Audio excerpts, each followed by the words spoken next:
Градската библиотека Борка Талески за оваа недела ви ја предлага книгата Папата Јована од Дона Вулфок Крос. Станува збор за роман кој е базиран врз животот на една мощна, исклучителна и фасцинантна жена во историјата на Западот, позната под името Папата Јована.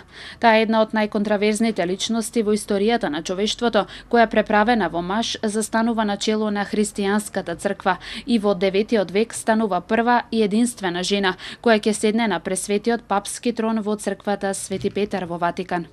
Извонредно талентираната Јована е бунтовник. Незината бунтовност е насочена кон средовековните општествени структури и догми кои на жената и забранувале да чита и пишува. Позната под името брат Џон Англикус, Јована се издвојува и станува еден од најголемите христијански ученици. По многу премрежија, Јована успева да стигне во Рим, каде се заплеткува во една опасна мрежа на љубов, страст и политика. Триумфално успева да ги надмине сите ужаси и да ги искористи сите можности, па на крајот сосема неочекувано да застане на највисокиот трон на христијанството. Папата Јована е сеопфатна историска драма насочена кон турбулентните настани што го карактеризираа 9 век, ограбувањето на катедралната црква Свети Петар од страна на сарацените, пожарот во Борго кој уништи повеќе од 3/4 во Ватикан, битката кај Фонтеној се веројатно најкрвавите и најужасните средовековни конфликти. Никој со сигурност не може да го потврди постоењето на папата Јована или папата Џон Англикус, како што таа самата се нарекува. Откако ќе се заврши со читањето на оваа романизирана приказна за животот на Јована, кај читателот се јавува неодолива желба незиното постоење да се прифати како реалност, бидејќи вистинско задоволство е да се чита за ретките херои, чија моќ на согледување и расудување им овозможува да игнорираат пораката на историскиот период во кој живеат. За помладата популација за оваа недела Градската библиотека Борка Талески ја препорачува книгата Последното предавање од Ренди Пош. Многу професори организираат предавање што е наречено Последното предавање.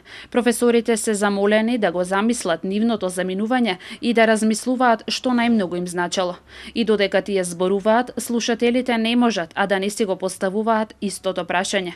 Каква мудрост ќе му соопштиме на светот ако знаеме дека ова е нашата последна можност? Ако мораме да исчезнеме утре, што би сакале да биде нашиот завет? Кога Ренди Пош, професор по компјутерска наука на Универзитетот Карнеги Мелон, беше замолен да организира вакво предавање, не мораше да размислува дека му е последно, со оглед дека неодамна му беше соопштена диагнозата дека боледува од последен стадиум на рак на панкреасот. Но предавањето што го одржа, вистински да ги достигнеш со ништата од детството, не беше за умирањето. Тоа беше за важноста од надминување на пречките, за исполнување на соништата на другите, за живеењето на секој момент, бидејќи времето е се што имате и еден ден можете да сватите дека имате помалку од што сте мислеле. Тоа беше завршен збор за се она во што верувал Ренди, беше за живеењето. Во оваа книга Ренди Пош ги измешал хуморот, инспирацијата и интелигенцијата, што го направија ова предавање таков феномен и што му дадоа неизбришлив печат. Ова е книга што ќе биде читана од многу следни генерации.